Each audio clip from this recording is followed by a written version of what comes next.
All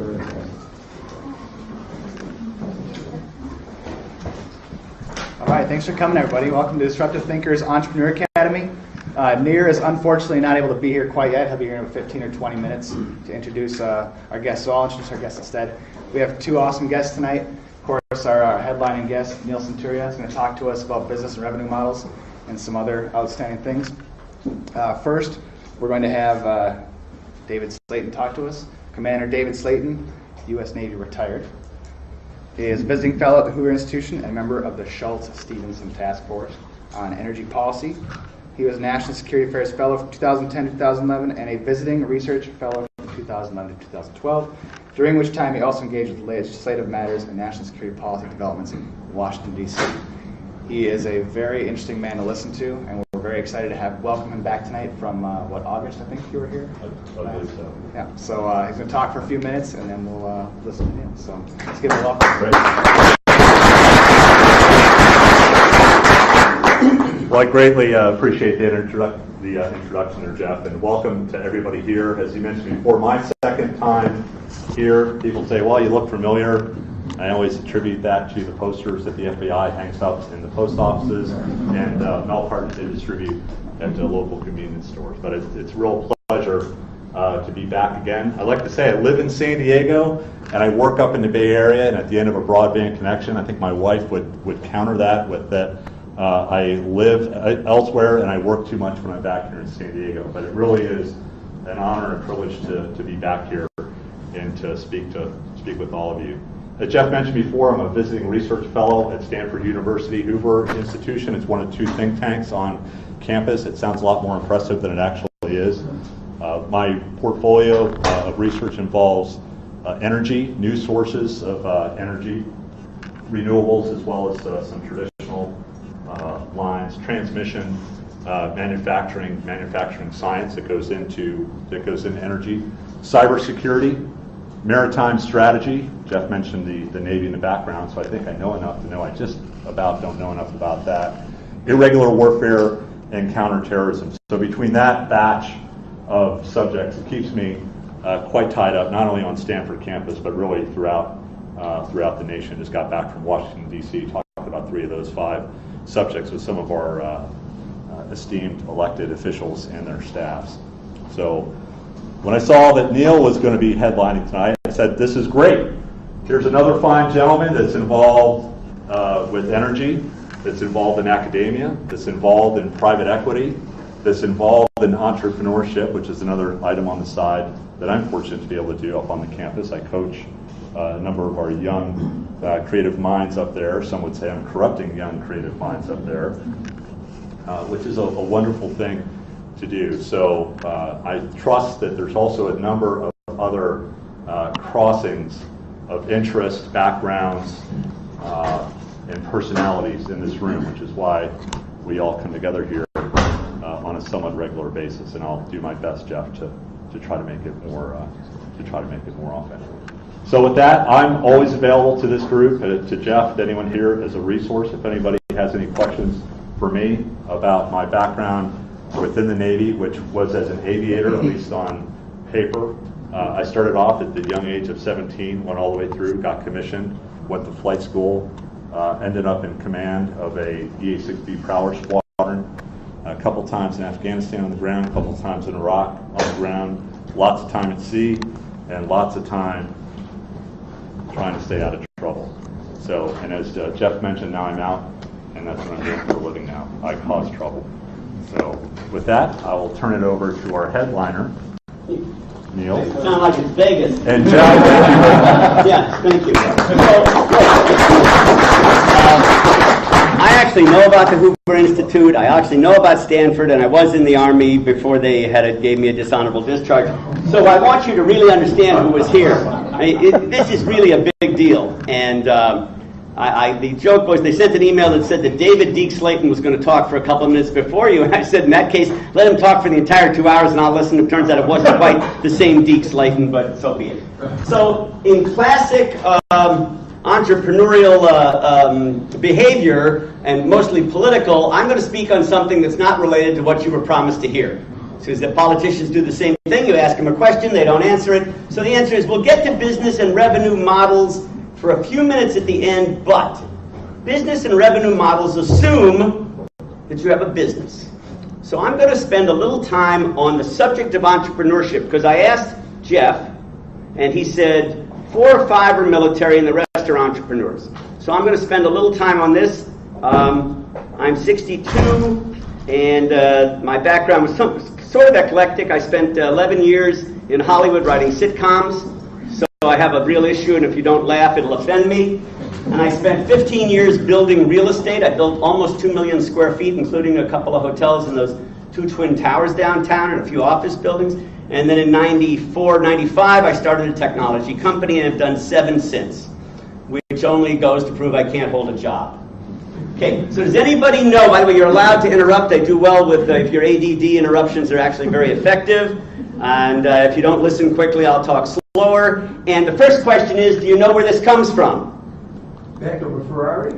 No. Okay, this is a problem. And remember, I told you I spent 11 years in Hollywood. I'm 62, and I spent time as a fellow at the American Film Institute. This is from a movie that you need to see. You're all too young. You're not as well. You're cinematically illiterate. This comes from The Maltese Falcon, Humphrey Bogart, 1946. And what it is what you actually are working on. The stuff that dreams are made of is what entrepreneurs focus on. It comes from Maltese Falcon. You should rent it on Netflix. So I'm going to talk about this one. Sometimes it has a red light. No, it doesn't. You can't make the red light work. No. So I'm going to tell you that this thing that you're practicing is not easily quantifiable. So it's sort of magic, and when it comes together, it's not linear. Okay, so those of you who are engineers, it's really hard. We teach, my wife and I, Barbara Bree, we teach a class at UCSD in Von Liebig in the fall, 9 sessions. We have 45 or 50 students, 30 of them are PhDs. And it's the first few sessions are, you understand, they were taught that 2 and 2 is 4 and 2 more is 6, and we explained to them, well, it depends. It isn't always that. It's really hard if you're linear. So coming together, it's a little bit magic. It's not rocket science, it's brain surgery. This is critical. It's not the smarts, it's how you think about things differently. This entrepreneurship racket is about how you think about things differently. So this guy is famous. He was the original Joseph Schumpeter, 1929. He was the first guy that wrote about this stuff. He says they take action, entrepreneurs, without working out all the details to be done. Success depends on intuition, the capacity to see things in a way which afterwards proves to be true, even though it cannot be established at the moment. Ladies and gentlemen, what is the single most important word in that slide? Wrong. Guess again. Success. Wrong. What? Wrong. Gentlemen and ladies, the most important word is afterwards. Any schmuck can see it afterwards. That's what's hard.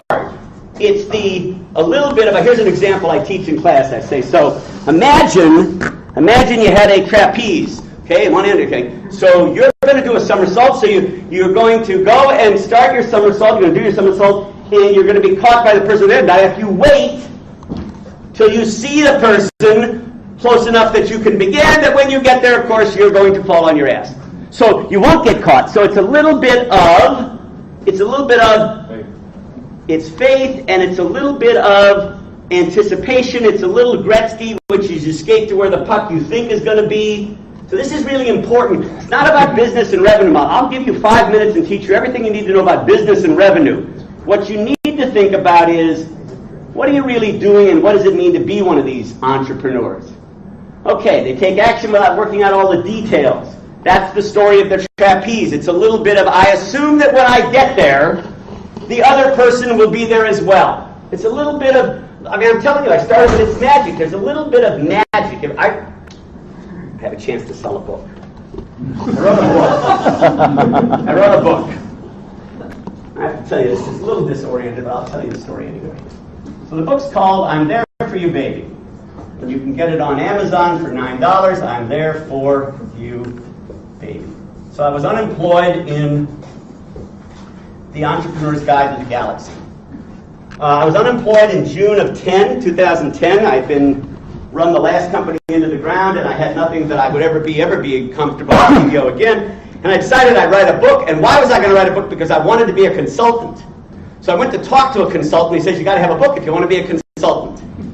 So I said, okay, I'm a very simple guy. I spend time writing. I can write. And I wrote a book from June 2010 to September 2010. And I tried to be a consultant, and no one would hire me. And I published the book in December of 2010, self-published. You spend $12,000 and you can have 2,000 copies made in China and delivered to your office. It's perfect. Subsequently, over the last 2 years, I've sold 900 copies. So 900 copies and you get $3.50 a copy, you'd say you lost $13,000. What I would say to you is I used the book and raised $25 million. So it became a calling card. And in the book, there's 220 rules about entrepreneurship. You're going to get 4 or 5 of them tonight.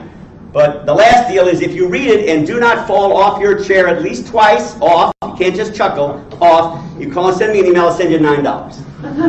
But there's a lot to be said for that. So entrepreneurs, self-centered, rational, I'm not sure about that. Self-centered who have a will to conquer, impulsive need to succeed for the sake of succeeding. I'm not sure. I'll tell you a story. So I take a class on Tuesday night with the FBI, the Academy of Citizenry, and I'm sitting next to a guy who's a commander at the Coronado Naval Base. He's 47 years old and he's been in for 25 years and he's going to retire in 4 years. And I'm sitting next to him and he's the XO, right? Because he's going to be the, what's the commanding officer? He's right below the commanding officer the Navy has up or out.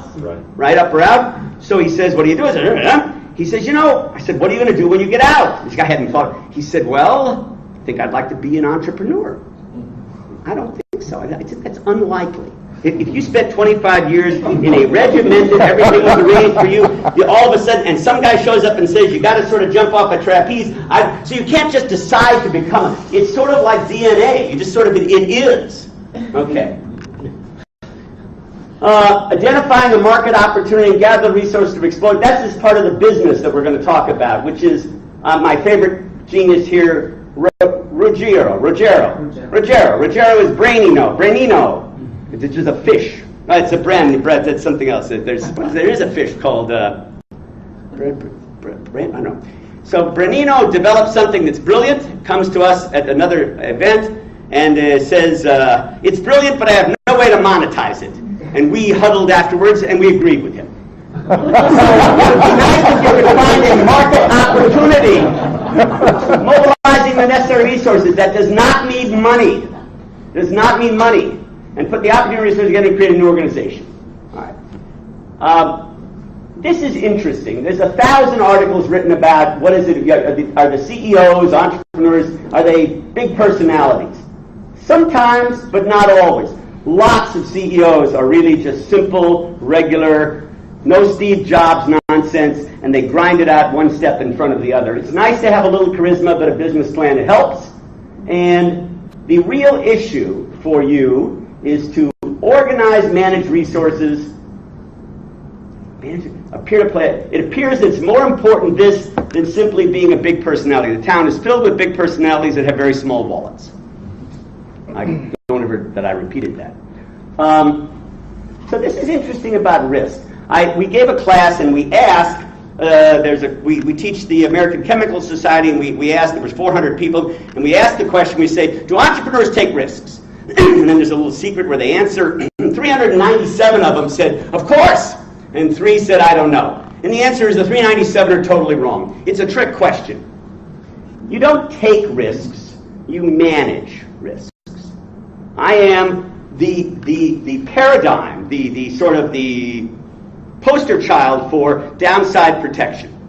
I'm always interested in managing risk. The image of the entrepreneur as a gambler who goes to Vegas and pushes all the money on red is crazy. That's not the truth of the entrepreneurial business. It's really about careful thinking and managing risk. And here's the best line of all. There's a slide coming from Bernard Baruch, I think, who said, I made all my money by selling too early. I like that. So I'm going to encourage you to think, and while we're on the subject of business, there's one other word you need to be aware of. No one will ever use this word in my presence, okay? So this is like, do we all know what this is? And you got to speak up. If I don't get you, I'll walk out. You got to tell me, do you know what dilution is? Yes. Everybody. No. Okay, let's spend a minute. So the entrepreneur worries about keeping a lot of the pie because he started a company, he wants to have a lot of the pie. And what you want to know, here's the question. Do you want 0.0003% of Google or 87% of Manny's Deli? Now, I'm going to tell you, I've taught this class for 10 years. I started at San Diego State. Everybody in the class raises their hand and gets it right. And then I look at them and I say, 75% of you, the first time you are asked, you want money from me, and I'm going to take this much of your company, and you're going to worry about the D word. And that's a terrible mistake. You cannot, you want to grow a bigger pie of which you get a little piece. And do you have somebody who teaches the math of term sheets and dilutions? And if you don't, you should. I could help you. Get somebody. Okay. This is my favorite slide of all, which is why do people do this? And I would say no entrepreneur does it for fame or fortune, they do it for revenge. You want to tell your mother that you're really not the total piece of shit she thought you were, the music teacher who gave me a D, the girl who would... Zuckerberg made $75 billion because the girl wouldn't sleep with him. I mean, that is why people do it. If you're not motivated, driven, forced to achieve, I mean, this is nice, you need to prove something, you bet. That's what I think drives people. Now, this is a little bit tricky, which is entrepreneurs believe they can control their fate and exert a more active effort to affect the outcome of events. Again, let's go back to the first slide about magic. You really just stop and think for a minute. You believe you can control it. It is about control, that you can proactively almost will things. At the same time, you've got to release control. If you're going to build a company, you have to do this. So what you're going to see in the slides is there's dichotomies. This is not a linear discussion. My favorite. Ambiguity. What I tell you about entrepreneurs is you cannot just tolerate ambiguity, you need to embrace it. You need to really delight in it. And I mean, I'm really comfortable with 6 or 7 balls in the air. 12 is a little bit of a stretch, but 6 or 7 I can do blindfolded. My engineers and the people we teach who are engineers, that's really hard, see, because there's an answer. If you mix hydrogen and oxygen, you get water. They think all the time. I said, sometimes. It's hard for the engineer to really accept that I don't have the answer. I'm going to go to bed and I'm going to assume that the answer is going to show up tomorrow or the day after. This is worth thinking about. Tolerating uncertainty. A man capable of being uncertain, these mysteries. John Keats is a poet. I'm sure you all know that. I won't embarrass you. But he was the one who wrote a poem that included negative capability. Negative capability is exactly, it's okay that I wrote a play about a seaport called whatever in which there is no water. He just assumed, he just made it up. It's okay. Uncertainties, to embrace uncertainties. So I'm not talking necessarily about business models. I'm talking about how you think about starting your business. This leads to the business models.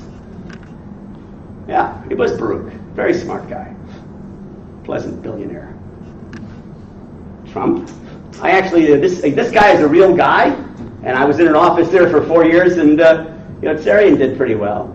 There's a slide here that I don't know that it'll play, but you've all seen it. See if it might play. You don't know. Let's see if it has an arrow. Might play. Let's see if it does. Now you won't hear the sound. So, but you know what the movie's from, right?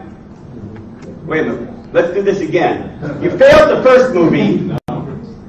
We know what this movie's from. Nope. We don't have any sound, but we don't know the movie. Yeah, I'm sure we do know the movie. That's allowed. No, it's fine. Okay, at least we know who the actor is. I'm going to fucking leave. You have to remember, when I was younger, I saw 1,000 movies. Okay. So that's Jack Nicholson, and that's Betty Boop.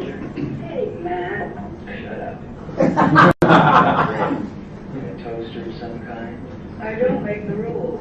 Okay, I'll make it as easy for you as I can. I'd like an omelet, plantain, and a chicken salad sandwich on wheat toast. No mayonnaise, no butter, no lettuce, and a cup of coffee. And number 2, chicken self-sent. Full butter, lettuce, mayonnaise, and a cup of coffee. Anything else? Yeah, now all you have to do is hold the chicken. Bring me the toast. Give me a check for the chicken salad sandwich, and you haven't broken any rules. You want me to hold the chicken? I want you to hold it between your knees. You see that sign, sir? Yes, you will have to leave. I'm not taking any more orders. So one of the business models that's important is customer service. Okay, so you got another opportunity to get educated. Maltese Falcon's the first one. Nobody got the name. It's 5 easy pieces, directed by Bob Rafelson, 1974. You can get it on Netflix. You guys won't learn anything about entrepreneurship, but you'll have a cinematic benefit. I guess I have to do this manually. This one I have to go to the next one. Let's see if I can do this. Oh, you have to turn. Maybe you have to turn that. Oh, maybe I can escape. Aha. Oh, there we go. So, I gave you some movies to watch. I gave you a $9 book that you can use as a sort of a kindling for your fire in the winter. And there are 5 books that you have to read. So remember, you thought you were going to hear about business models. The issue is not business models. I will do that at the last 5 minutes. It's, is there a business and are you the right person to run that business? So here's what you need to read. Good to Great. Has anybody read it? One man. Okay, write it down. Right. You came without a pen, you can't come to my class without a pen. Good to Great. Okay, Crossing the Chasm. Crossing the Chasm is about marketing.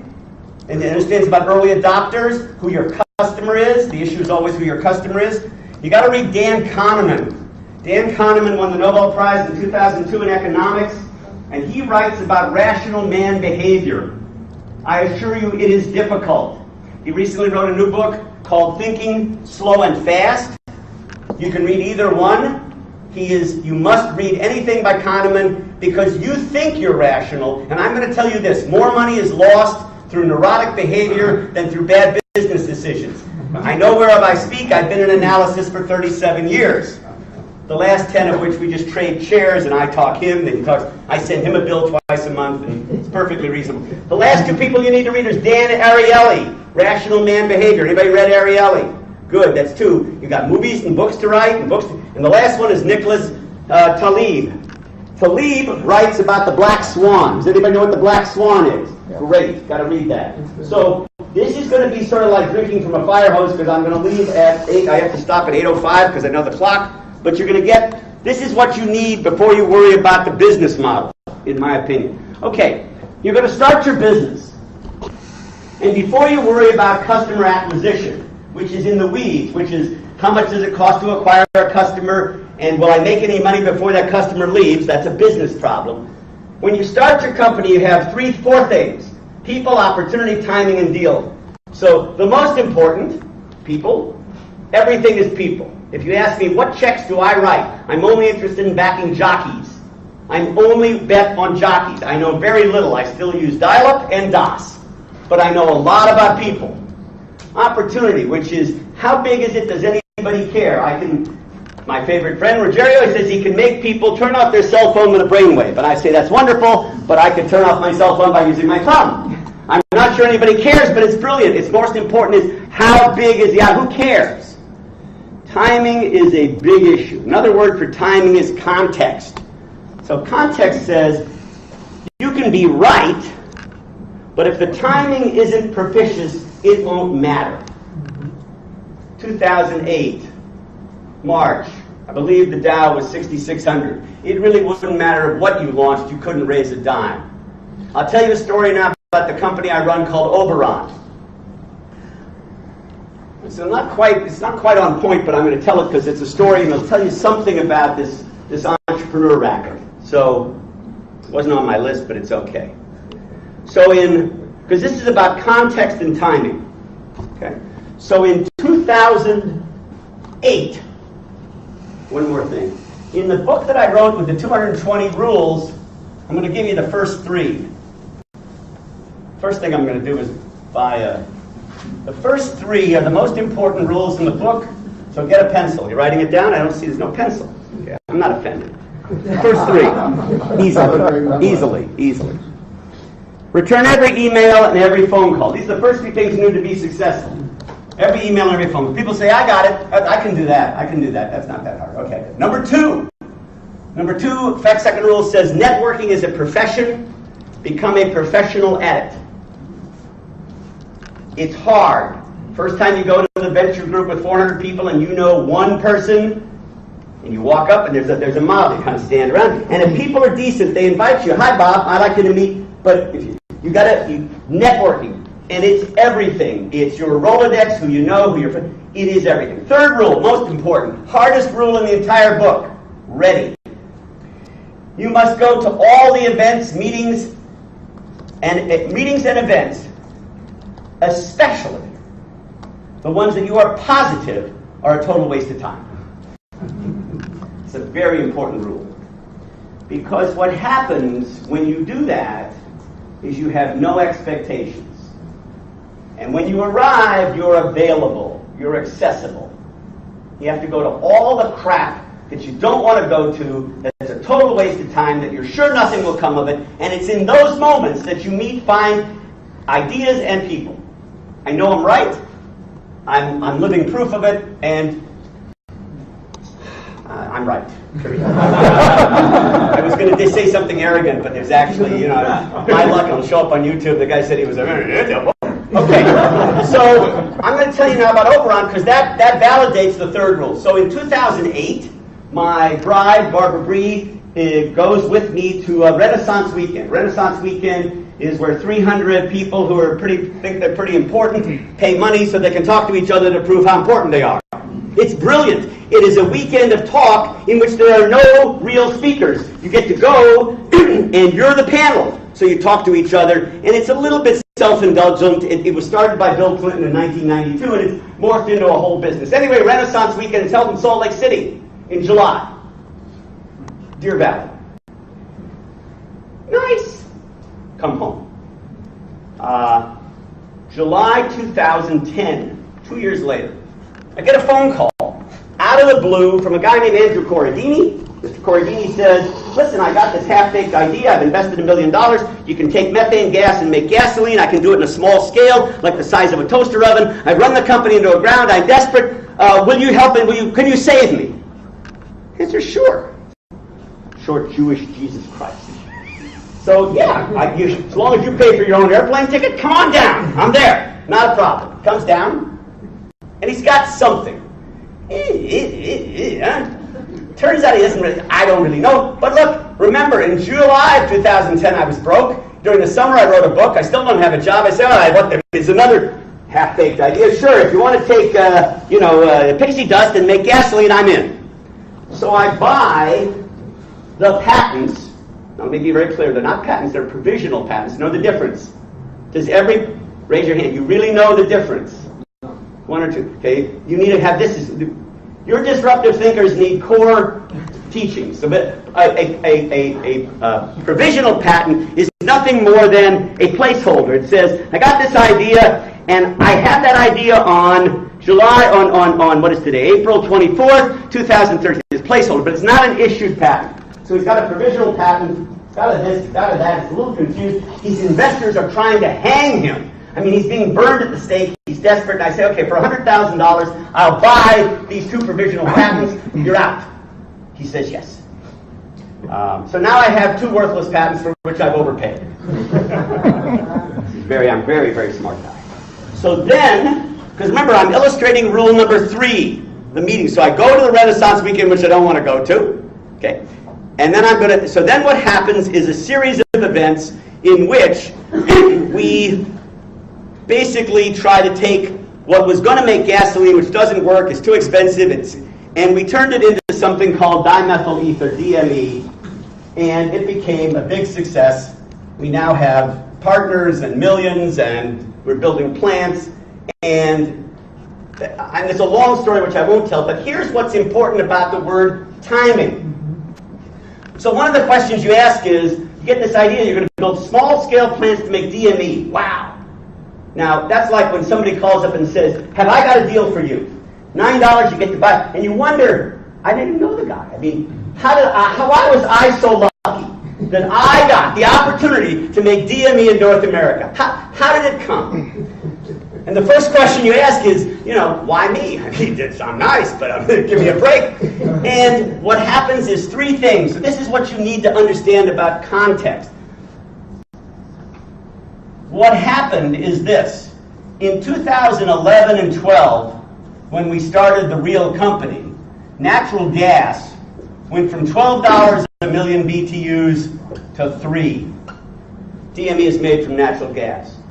So the question I asked, if it's so great, how come it's not in America, is because up until recently, didn't make any economic sense. Economics, business model, doesn't matter how brilliant. The technology is not brilliant. It was started in 1982 by a guy named Theo Fleisch, who was at Amoco, and they sold it to BP. Fleisch is on our board of advisors. So things changed, natural gas. Number two, small. This is the best story. Remember this when people tell you that you're idiots. So we go to Goldman Sachs, and I say that I'd like you to invest in my deal. And the Goldman guy says, Ed, you got to talk to the genius. There's a genius in Seattle. He works for us. He advises us on all alternative energies at Goldman Sachs. Dr. Schmegas. Call Schmegas up, and we tell him what we got, and he says it can't work. He said, no, it can't because we have some bids, and we know that we can make it small. It does this. He says, it can't work. It'll never work. Goodbye, and I'm telling Goldman they're never touch you again. Okay? And they said no, until recently. Now, here's what's interesting about the second part. In 2005 and 6, there was something called the hydrogen fuel cell revolution. And things that were the size of apartment buildings became the size of toaster ovens. So that was an example of being a beneficiary of a technology that had nothing to do with what we were doing. And the genius in Seattle, you know what you know, which is a big plant. When people talk about scaling, the bigger it is, the cheaper it is. Not true. So you have to understand that things happen. Things change in technology. And the third thing, over which you have no control, but what informs success, because you only have so much control over your success. A lot of it is timing. Third thing is regulatory. It turns out that America, beginning in 2011, they're pretty interested in clean air. 2004, they weren't that interested in clean air. So the rules concerning trucks and diesel went like this. No problem. Well, can you fit in this little bitty box? Can you put your truck in that little bitty box? And it turns out the only way to put your truck in that little bitty box is to put a lot of crap on the truck, which costs a lot of money, and so people now want a better solution. So it's true, we lucked out. The way I say it now publicly, of course, when I give this famous speech, it will be that my team, and particularly myself, were brilliant, but the truth is we were skating and the puck hit us in the back of the head.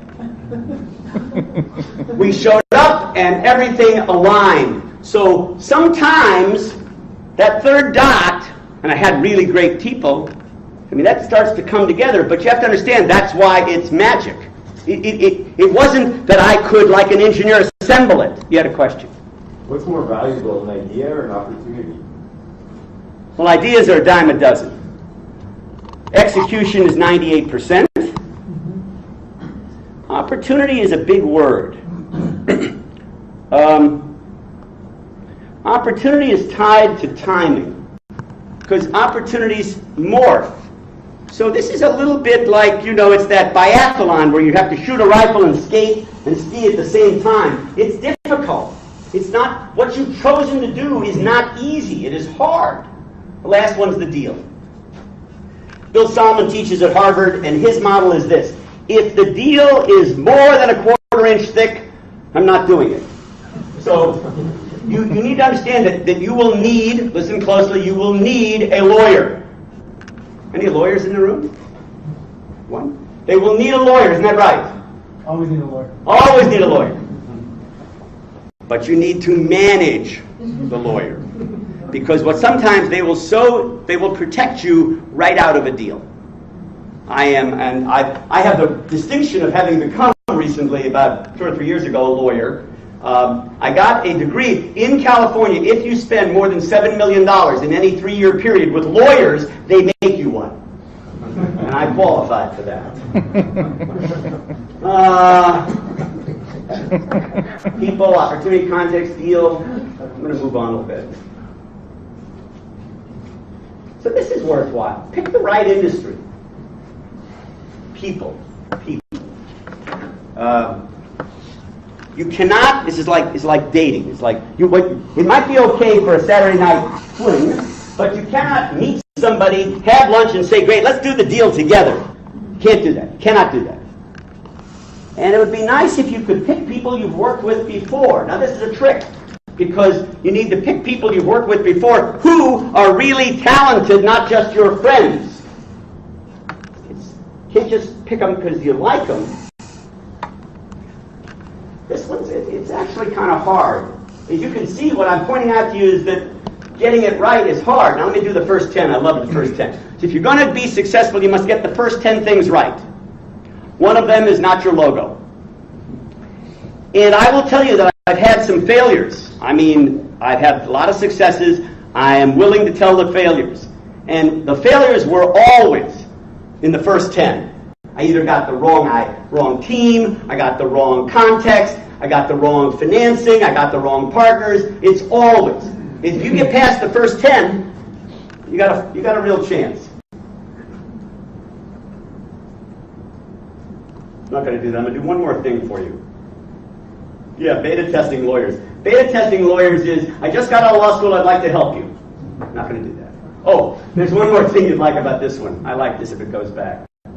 Yeah, if you tell me that, for example, I started a cloud company called Lono Cloud. It was sold 10 days ago to Viasat. The team was great. The software was brilliant. So the question is, you sold it, and people ask how much? Less than 10 million, and the answer is enough for people to have a latte, but less than buying a Maserati. But the question was, you had a great team and great software. Why wasn't it a smash? A lot of people in cloud, and we never built a great product.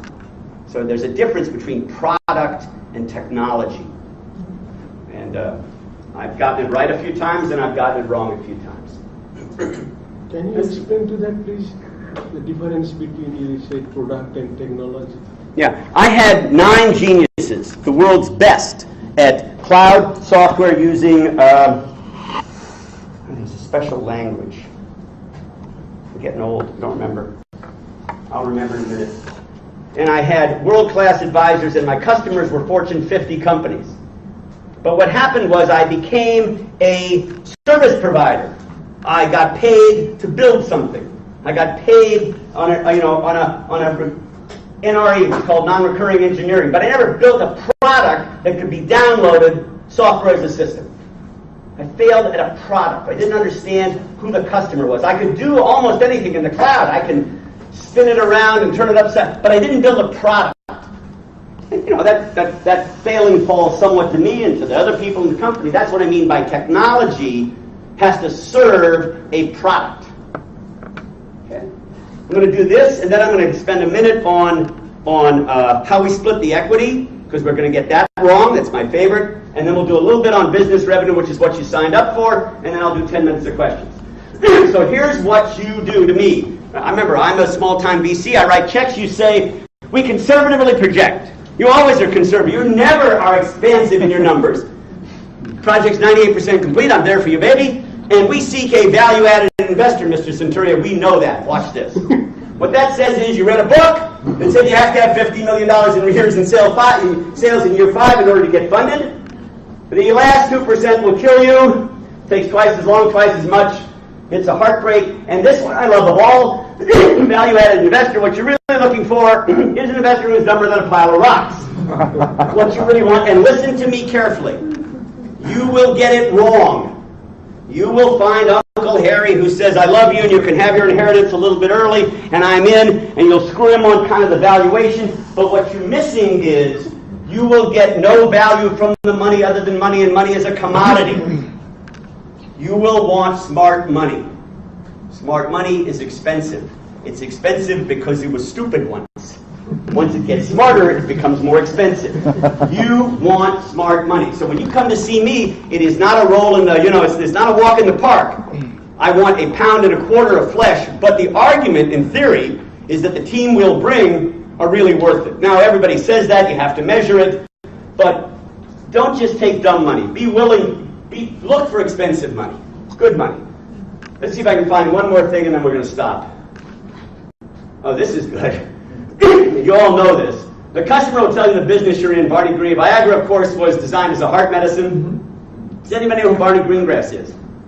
Okay, once again. This is not a movie. This is a real person in New York City. Barney Greengrass starts a delicatessen 47 years ago, maybe 50 years ago by now, and he sells pastrami, corned beef, and sturgeon. He's open for 2 weeks. He goes home to see his wife. She says, "How's it going, Barney?" He says, "It's interesting. I sold a pound of corned beef, a pound of pastrami, and 47 pounds of sturgeon." She says, "You're in the sturgeon business. You are not in the deli." And he became, Barney Greengrass, the Sturgeon King, the largest seller of smoked sturgeon in America. Customer will tell you the business you're in. I love it. Last slide. And then we'll do business model, and then I'll shut up. Okay. You and your pals want to start a company. How are we going to split up the equity? Have we had that discussion here yet? No. This is a disruptive thought. Suitable for divorce. Okay, so how would you split up the equity with you and your 2 other pals? Got 3 people starting the company. What are the principles? Got to speak up. What are the principles and how you're going to decide to split the equity? We bring what to the table in terms of time and resources. Good? Has anybody started a company with other people? How did you do it? Who owns what? We did a dynamic split. What does the word dynamic mean? It means like changed. We basically have given each other different job titles at different times depending on what we were doing. That's titles. The 100%, there's 100 points in a company. Yeah. How did you split it up? I mean, we basically did time. Wait a minute. Is that, hold on, watch this. There's got to be an answer. Okay, I'm like, this is another example. When a VC asks you a question, you need to answer the question.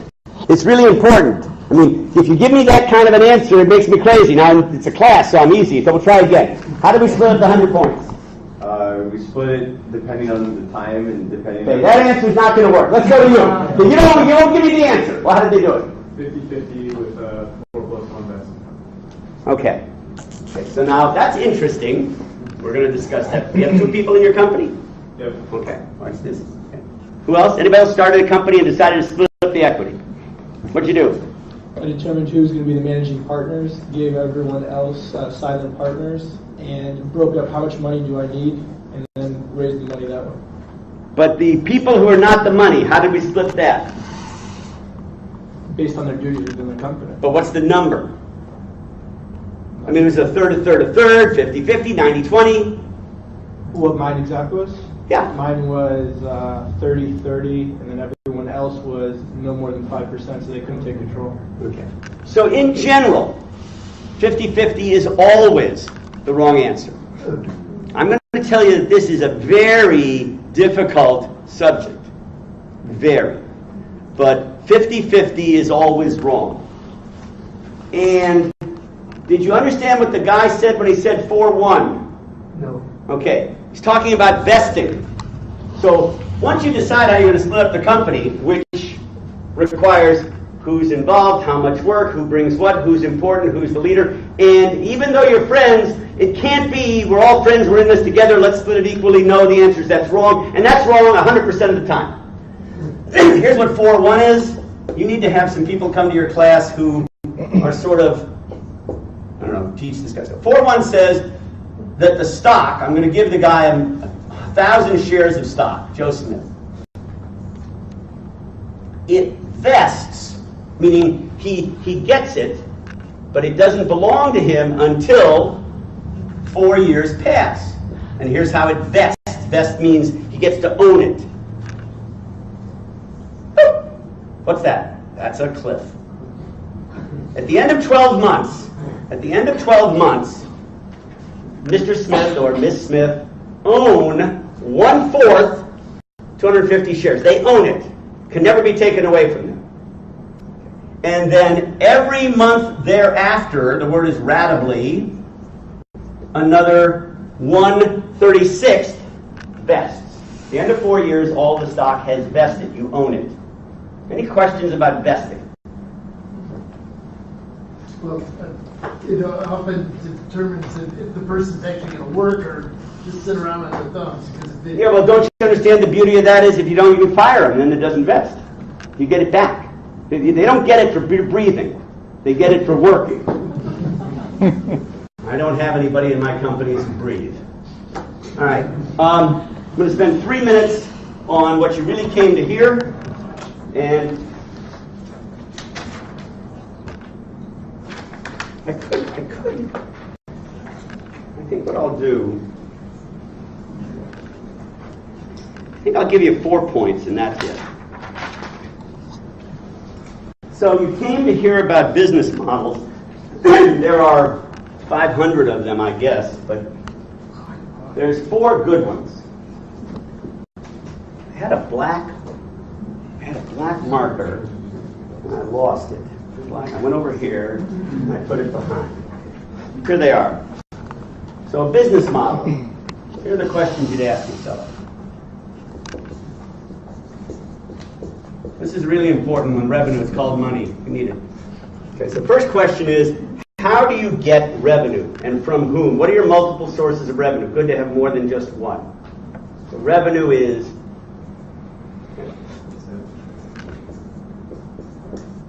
what are the real expenses you have? This is all basic stuff. You can do this in your sleep. This one's a little tricky. Investment size. I love this. If I'm moderately interested, I say to the entrepreneur, okay, what do I get for $1 million? 8 times out of 10, they mumble, they stumble, or they drop their voice, and in which case I toss them out of the room. Doesn't matter what you say, just, hey, have a number. Because if you don't understand how much money you need, you can't possibly ask for it. And if you ask for the wrong size number, I'll know you're another idiot, and I'll also throw you out of the room. So this is a big one. And the way you determine this is as follows. Starting from ground zero,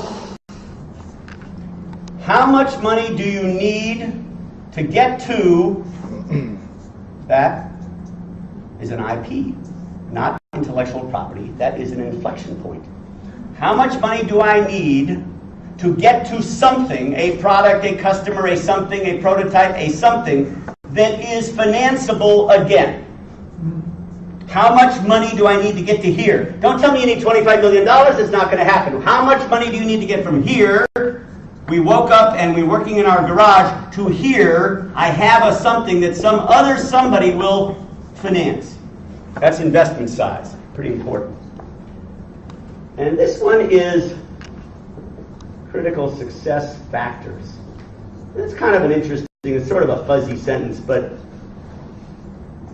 there's usually 1 or 2 things you have to have. You can't make it without it. A critical success factor. And then you got to figure out how likely is it that I'll get it? What are the risks involved in that? I think that's actually, I think that's pretty important. Hard to do. Hard to do. Everybody knows about lean startup? Wave your arms. Who doesn't know about it? Okay, Steve Blank, read the book. If you want to read another book, Brad Feld just wrote a piece on ecosystems, but everybody's beat the lean startup to death. I won't spend any time on it, but the basics is, before you go and build something brilliant, find out if any customer cares. Talk to your customer. You build a little bit, talk to the customer, build a little bit more. You can't just go for a year in your closet, come out and say, here, and nobody wants it, because you will have gone through all your money. There's one other thing that fascinates me. So this isn't in the book. There is no book.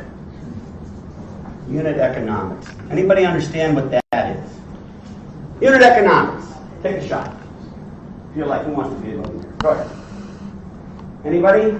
Okay, well here's what unit economics says. If I lose 2 cents on every widget, I can make it up in volume. Stop. Unit economics is tied to, this is all what you want to know about business model, is cost to acquire. So you need to tell me, this is one of the great sort of issues in the e-commerce crap. I'm not a big fan of that, as you can tell. If it costs you Cost to acquire is what am I going to spend to get a customer? How much money am I going to make off that customer? And how many times does that customer have to do something until I have a profit? If my unit economics, how much money I lose or make on each sale is not tied to what it costs to acquire the customer, I will go broke. Slowly sometimes, quickly others. But it's math. All the engineers in the room, they will love it. 2 and 2 inexorably always, said another way, 2 minus 2 inexorably equals 0. I'm going to see if there's one more comment. You know what? I think I might be just done. And then you guys can take a whack for 10 minutes. I always feel like when I go to these events and somebody gets to the stage and they sort of say, I'll talk for 31 minutes, and they talk for like 3 hours, you just want to kill them. So I'm very clear. When I start, I'll tell you exactly when I'm going to leave. I'm leaving. And let's see if there's anything in here that's really worth spending 30 seconds on. This is the best. There are no perfect deals, but some are better than others. Tell me, last question. What is the absolute best deal in the world? This was developed by Bill Solomon at Harvard. It's world famous. What is the best deal in the world? What? The one that closes. No, the best deal in the world is a post office box to which people send checks. That's it. I'll take questions.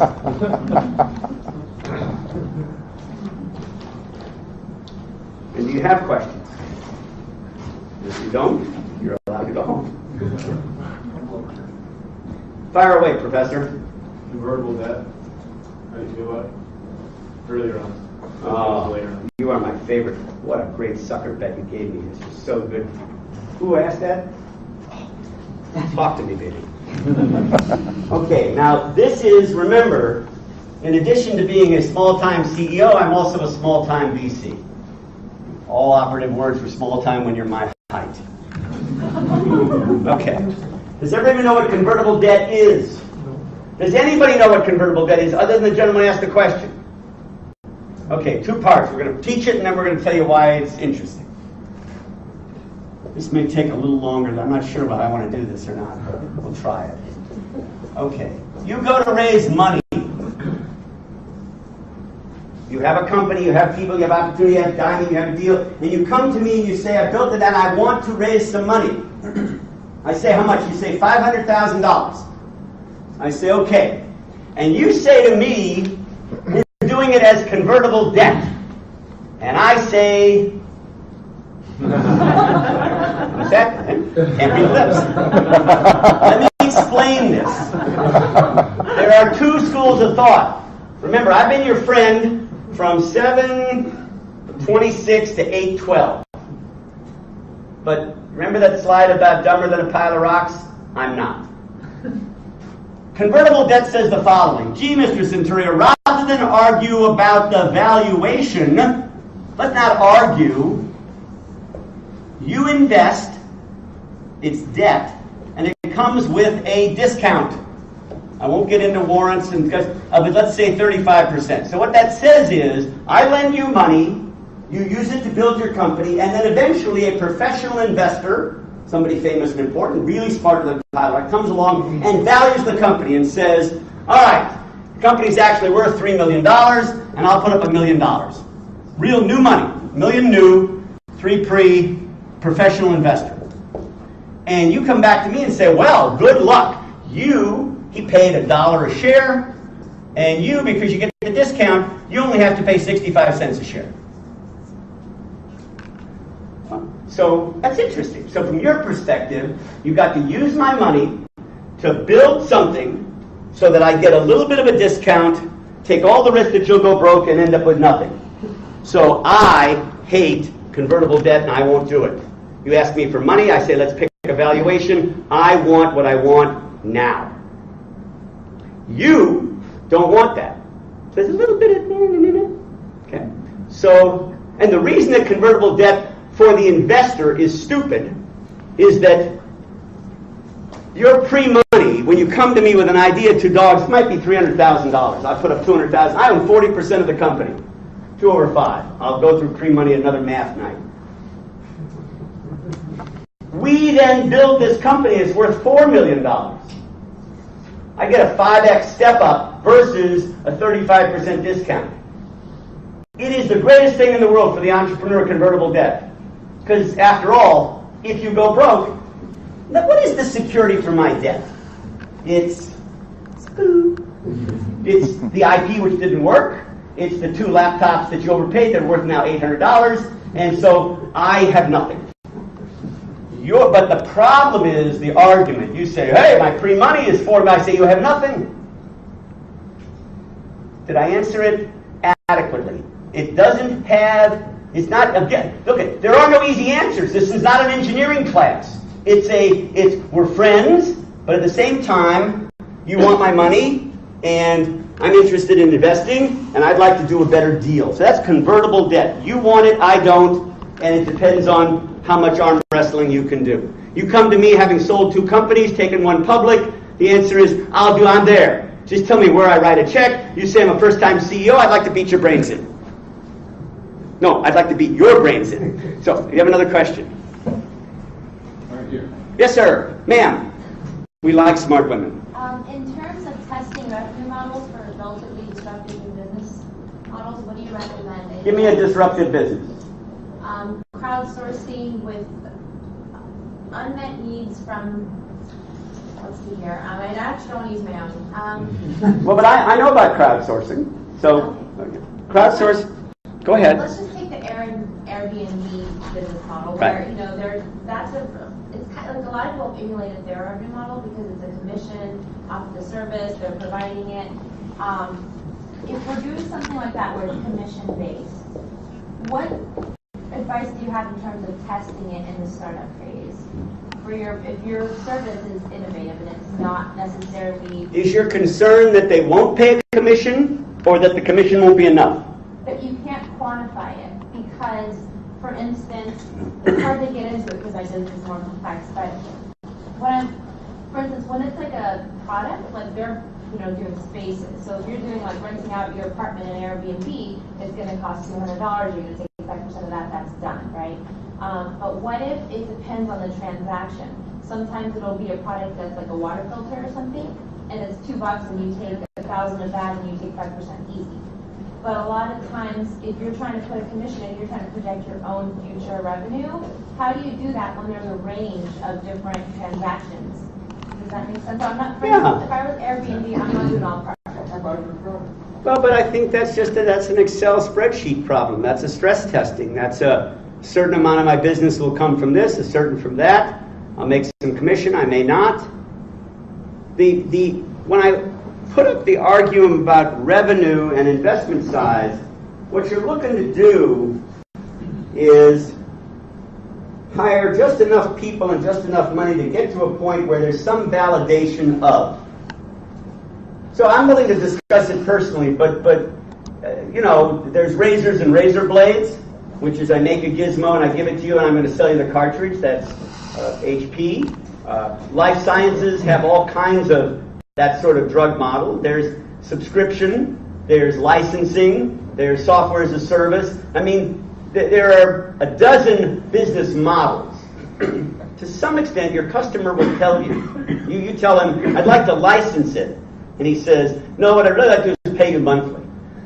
When I use it, if 10 seats, I'll pay this, 20 seats is this.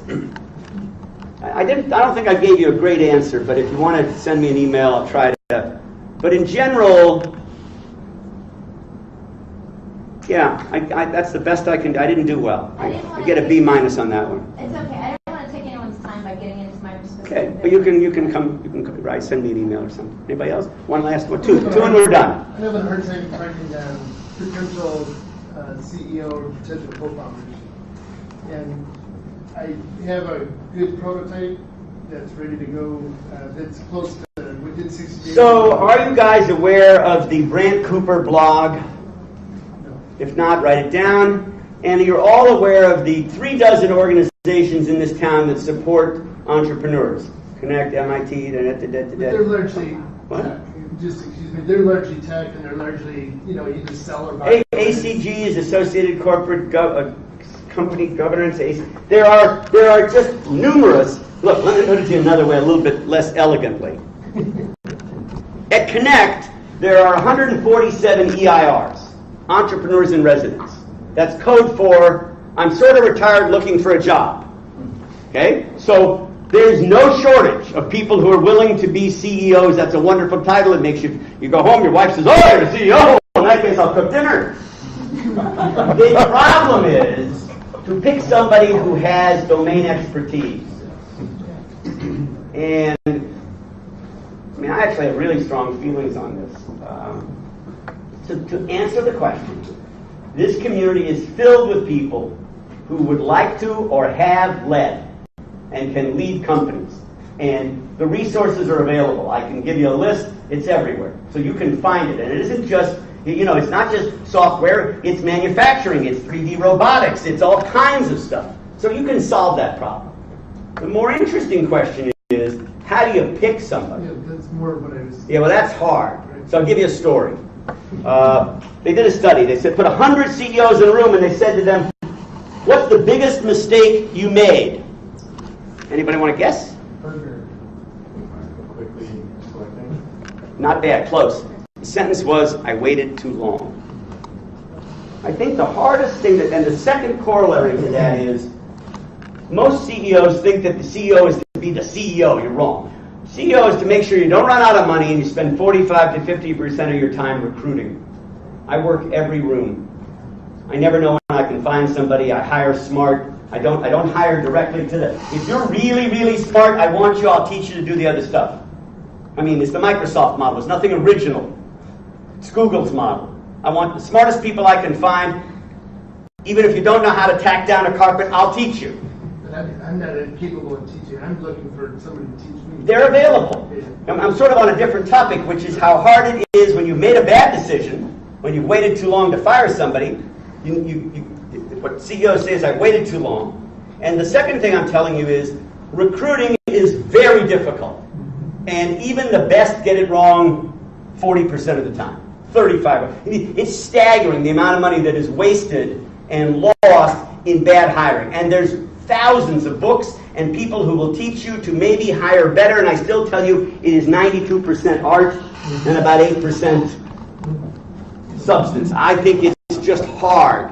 And I've hired a couple of hundred people over a dozen companies, and I got it right most of the time. But when I get it wrong, it nearly kills the company, and it's painful, and you have to fire. I'm just telling you, your idea, you'll find somebody for your company. But in general, as you build your companies, hiring's hard. Yeah, when are you guys going to teach the entrepreneurship class again, UCSD? And are you going to record it this time? Maybe. But the answer is we teach from September 26th to December 3rd or something. And Barbara, when Barbara announces it, I'll send it to Comerge or to Disruptive Thinkers, and we'd love to have you. Thank you. We asked Barbara to teach the course here. Why not do that? Why don't you have another one? Teach the course 9 weeks. Well, why teach one subject to CSD? Why not teach it down here? No, we teach there. There's a lot of reasons. You're kind. But, okay, I think that's about it. Say one more question, and then you guys wanted to break in. You had one more. That's it. Last two, and then you wanted to network. What spaces do you like? What are you looking at now? Okay, that's an interesting question. Yes, David? I was going to say, energy is one. Well, energy, I mean, I'm running Oberon, and unfortunately, I don't think I can run it into the ground. I think it's actually going to be successful. The other company I like, which is sort of ironic, I mean, I'm a little embarrassed. Well, my son started a company. I like it a lot. This is always, you have to apologize. On the other hand, he was #1 at Wharton, worked at Wall Street. He's smarter than I am. I like this business because it's in the money business. It solves the problem of money going to small and medium businesses so that you're disintermediating the banks. I like his business. I like jockeys. I bet on one other kid who I know is really smart. He's made something. Everybody seems to want it. I don't know what it does, but I wrote a check. It just points out that I'm not as smart as I think I am. But in general, I'll tell you, let me answer this. Here's what I don't like. I'm not interested in anything with the word app in it. Maybe you can make money, but I have no aptitude for any app. I'm anti-act. I am tired of little ideas. The companies that I failed on, I mean, I lost a lot of money on a company called Quanline, which tried to solve the problem of red LEDs. It's a big problem, and it was original science out of UCSD, and we worked like hell, and we failed. I don't mind failing with a big idea, but I don't want to waste. Well, I got to remember, you're 30, 26, 18. I'm 62.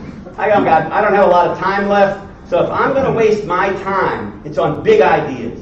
I want to swing for the fences. You know, if I can change the dialogue on diesel fuel in America, that's okay. You can put that on my headstone. But you made $50 on an app.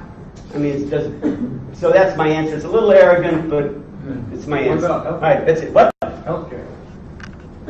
More money has been lost trying to solve the problem of global health. Now, don't ask me about health care.